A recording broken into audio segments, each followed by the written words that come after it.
factor tree of 32.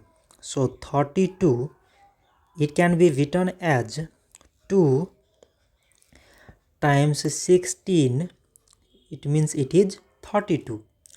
Again, this 16 means it is 2 times 8 mean 16. So 8, it is 2 times 4 means it is 8. 4, it is 2 times 2, it means it is 4. So now we have to select the prime numbers in all these numbers. So prime number we have is 2, 2, these 2, 2 and 2.